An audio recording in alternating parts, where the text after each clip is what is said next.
on the same day that we get to see everything a Nintendo fanboy or just fan would want to see. Hell, people who aren't even the biggest Nintendo fans watching this direct would see things that they would want, like just being able, the idea of being able to play Elden Ring on a 4K TV and plop it out and then play it in your bed. And then for the Nintendo fans, Kirby Air Riders, and then freaking all these GameCube games on the Switch. The list goes on. Mario Kart with 24 players. You can literally drive as a Goomba or a fish or a Pokey.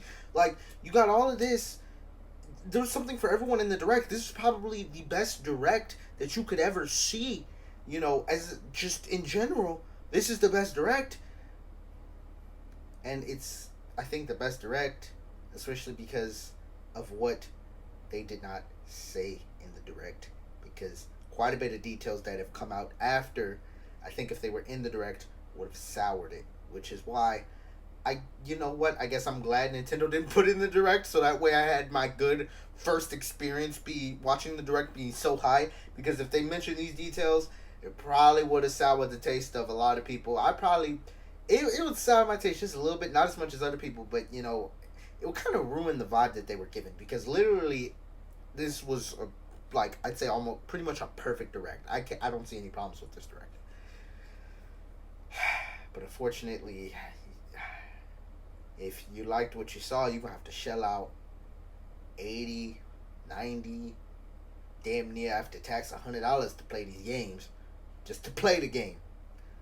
You still got to buy the console first, which is another $450. Ooh-wee. At least it's tax season. Congrats to those that got tax refunds. Unfortunately, I'm not one of those. I got to pay money, but anyway.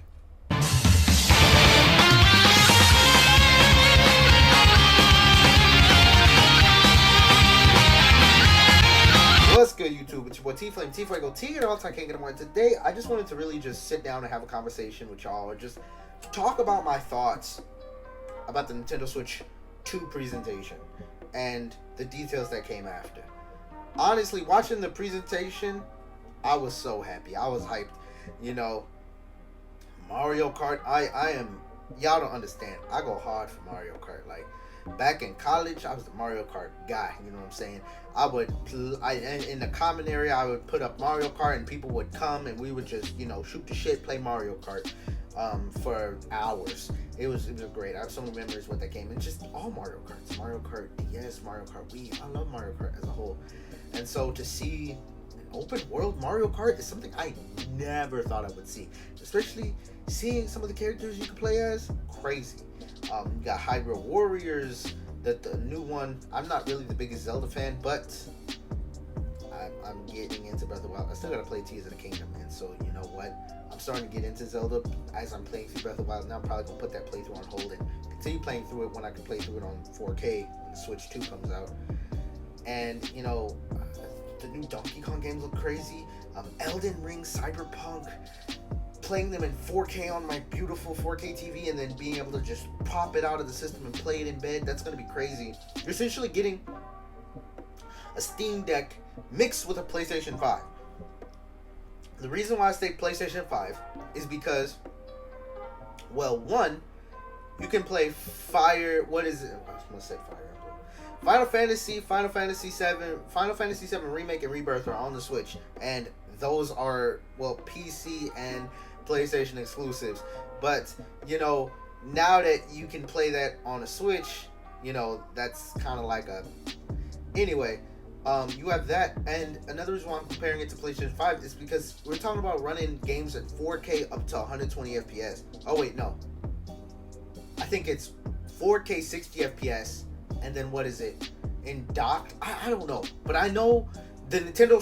The freaking PlayStation 5 Pro was focused on having better graphics and higher frame rates, but the base PlayStation 5 that I have right here is running 4K 30 FPS, and Nintendo Switch is going to be able to do the same thing. So I think you're on the freaking same level as the PlayStation 5, more or less.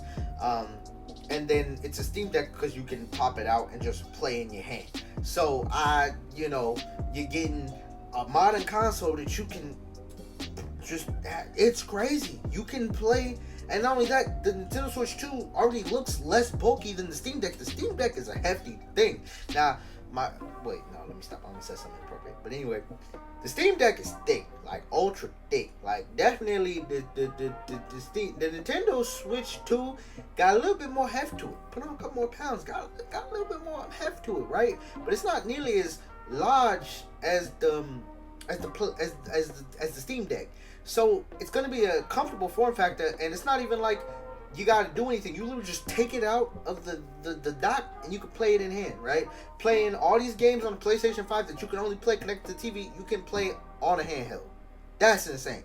That's insane. I never really thought I'd see a day where I could play these massive games in my hand. And you know, just seeing that, it had been rumored for months, right? That this is what was gonna happen, seeing Cyberpunk, Final Fantasy, and all Elden Ring, and all these big games, in addition to, of course, Nintendo games now being able to be of that caliber, be of that length, have that girth, if you will. Pause. But obviously, you know, Nintendo games, I'm excited for them to be able to be on the same level as, like, you know, Elden Ring and other things like that. But, like, what else was I gonna say? I lost my train of thought. No, like, I'm glad to be able to have them on, you know, ease of access, right?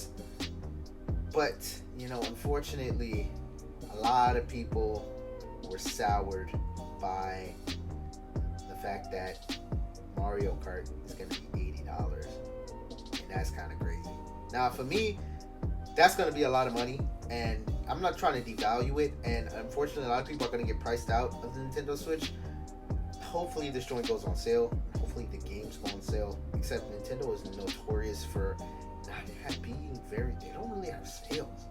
Like, it's crazy when a Nintendo game goes on sale. With at least PlayStation and Xbox, their games go on sale you got spring, summer, you got a spring sale, summer sale, a winter sale, random sales. It seems like you can always get a PlayStation 5 game. I don't think I've ever paid full price for a PlayStation 5 game ever. I don't think I've ever paid full price just because they go on sale so often, right? And so, you know, or you could buy a PS4 version and for cheaper, and then, like, you know, get the PS5 version for like a free upgrade.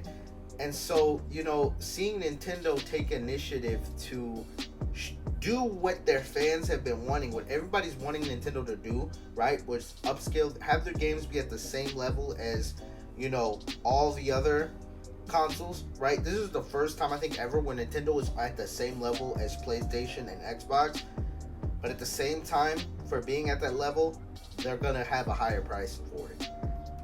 And that is something that I've been conflicted about. Like, while I'm glad I'm blessed to be in the position where I'm going to be able to afford the Nintendo Switch and the games, not everyone's going to be in that position. And so to see a lot of people be excited, but then also hurt at the fact that, you know, they are getting everything they wanted, but they might not be able to experience everything that they wanted, if that's the best way to put it.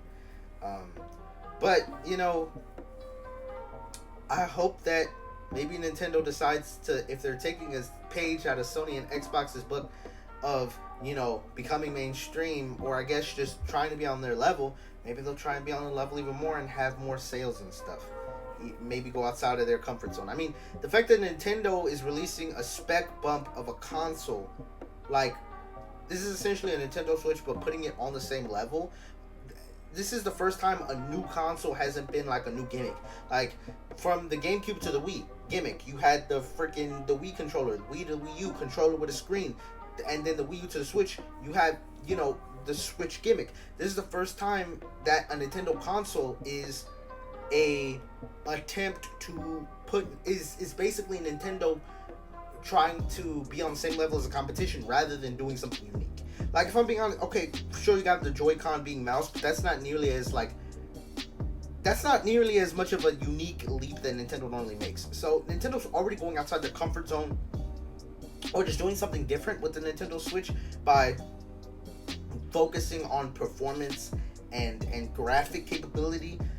Because literally they made a big deal about this in the direct. They kept saying, you know, a lot of older games, there's going to be some games where you can buy a Nintendo Switch 2 version of it. You get a discount if you already have the game, and it will basically be an enhanced version of that game. Some games are going to get these updates for free, like Pokemon Scarlet and Violet. I can't wait to play that game in a smooth 60 FPS.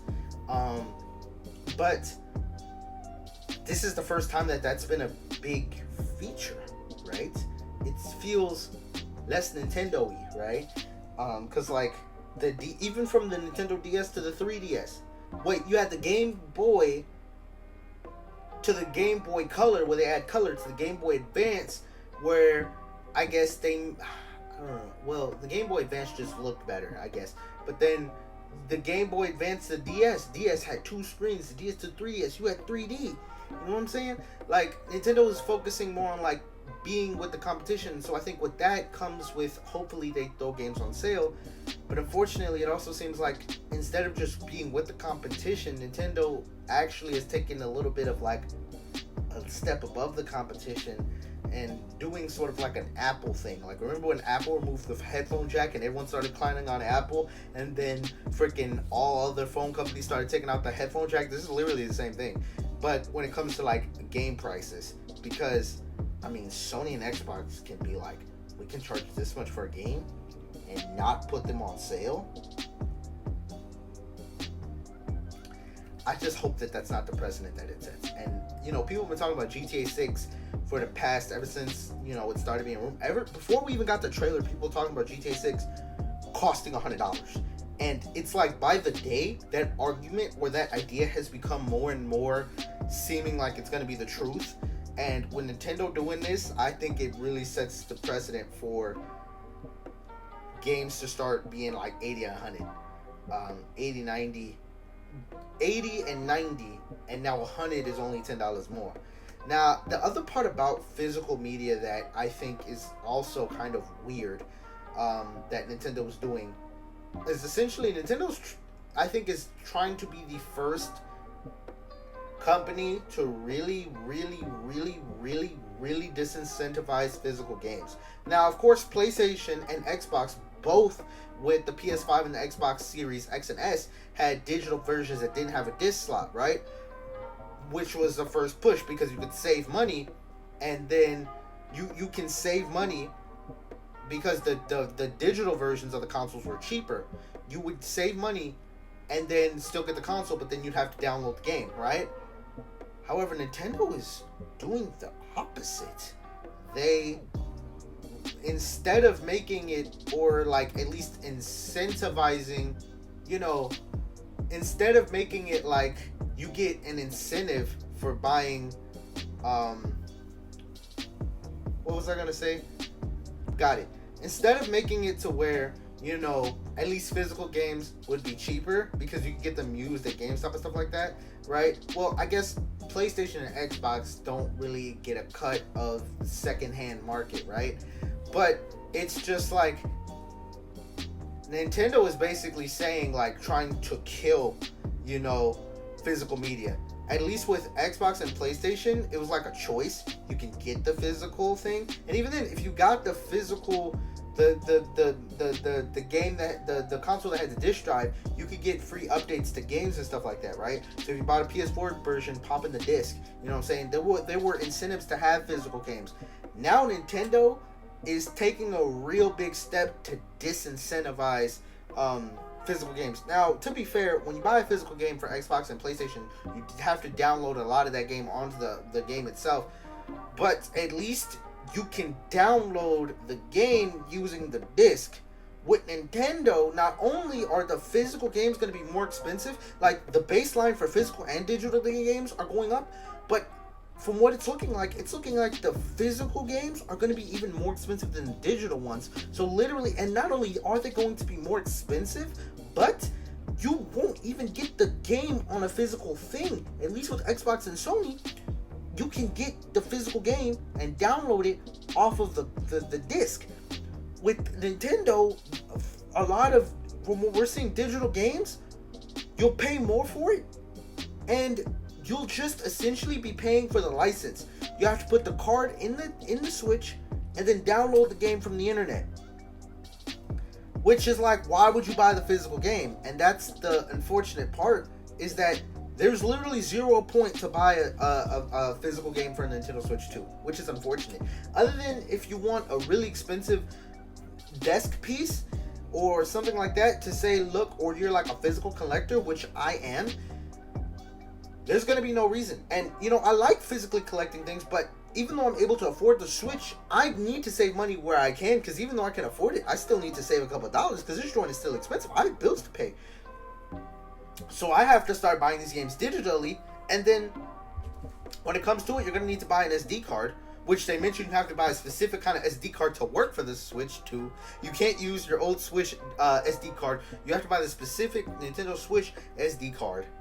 And then from there, it's like it's probably gonna be better just to buy the physical SD card than buy the physical game, because then you're still gonna have to download the physical game. So at the end of the day, you're still gonna have to buy an SD card, because you get 256 gigs, which in terms of like Nintendo is crazy, because the initial Switch only had 32. Now you're getting 256, but at the same time, you're looking at the size of all these modern games being at least 50, 60, 80, 100 plus gigs. You're gonna run out of storage real quick, and you're gonna need to buy the SD card. And it just feels like sleazy.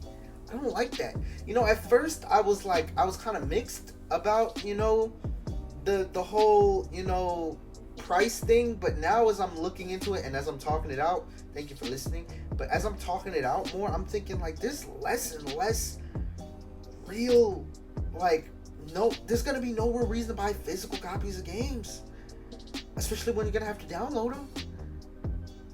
Like, that's just crazy. And then on top of that, I was gonna say, like, one of the things I've been saying is that, like, okay, if you pay $80+ for a game, if it doesn't come with DLC, that's fine. But these games are probably gonna come with DLC. Like, knowing Nintendo, they'll come with DLC. And I don't know how to feel about that. You know, I'm real excited for the games and being able to afford it. Like, I'm blessed, and I think I'm very grateful to be able to be in a position to buy it. Well, hopefully be in a position to buy it, because at the end of the day, we don't even know what the fuck the scalper situation is going to look like. And you know what, too? I think another part of this is that at least the only, I guess, pro of digital media is it's anti-scalping. You can't scalp a digital game. Like, that's going to kind of like... But people don't scalp video games themselves. They scalp video game consoles, which I hope that, you know, the Nintendo Switch 2 is going to be accessible. But yeah, it's such a conflicting day. Like, on one hand, I'm excited, you know, to play Pokemon in a real, like, I love Pokemon, and to be able to play it in you know, a great, like, clean manner is going to be great. And then being able to play Elden Ring, because I've been trying to find Elden Ring physically for a long time, and I haven't found it. Now, unfortunately, I'm going to have to buy digital Elden Ring. And if I have to buy digital Elden Ring and I have to pick between my PS5 and the Switch 2, I'm going to go Switch 2 just because I like being able to play it, you know, in handheld or on 4K on my TV, right? At the end of the day, being able to play in 4K what matters to me the most on the TV. That's what I really care about. Frame rates are nice when it comes to games like Pokemon, but, I mean, I like seeing nice frame rates when it comes to games like Pokemon, right? But, like, because I think Pokemon is not going to be nearly as intensive of a game as Elden Ring is. So I think my PS5, I got the first gen PS5, that might have some moments where it struggles with Elden Ring. It'll run it, but, you know, the PS5 Pro, the point of the PS5 Pro was showing graphics plus high frame rates. But really, I just need good graphics. For a game like that, I need good graphics and, like, a decent enough frame rate, which it looks like the Switch 2 will be able to run. So if my Switch 2 is going to be able to play Elden Ring on a similar level as my PS5, I'm just going to get on the Switch 2. But that's just me. And then I'm excited for Mario Kart, but then, damn, that's going to hurt my wallet, you know what I'm saying? Even though I'll be able to afford the game, I think I'm going to have to be a lot more selective with the games I buy. Like, I'm not going to go on a big buying spree, because, I mean, look, 2 games, you're talking $160. Shoot, all you need is about 3 games to equal the cost of the console. Because what? 2 games is 160. 160 times 2 is 320. 320 plus another 80 is what? 400. So add another $50 at that point, you know. And oh my god, the Switch 2 Pro controller, that joint's down. Now that joint, if the Switch 1 Pro controller was like $60, this one's probably gonna be $80-$90. Imagine the Switch 2 Pro controller is more expensive than the PlayStation controller. it's just crazy that Nintendo was behind a lot of these PS5 and Xbox for a while, but now they're starting to try and be ahead and be a leader and like break the trends. It really feels like Apple. It really feels like Nintendo is going in the Apple direction, because like iPhones have never been as powerful as Android. Well, iPhones used to be the most powerful phones, but then Android took it over, which is kind of like how, you know, Nintendo used to be the biggest, and then really PlayStation, Xbox, I guess, started becoming a little bit more powerful. But at the same time, it doesn't matter who's powerful, because Nintendo is more popular than both Xbox and PlayStation. It's literally just like Apple. Even though, you know, there's points where the iPhone isn't the most powerful phone, it doesn't matter because it's Apple. It's iPhone. People will buy it. But that's just my thoughts. Let me know your thoughts in the description. Thank you for letting me rant. Yeah. Subscribe. I'm going to be doing Nintendo content. So, yeah, if you want to. Anyway, I'll see you on the next video. Peace.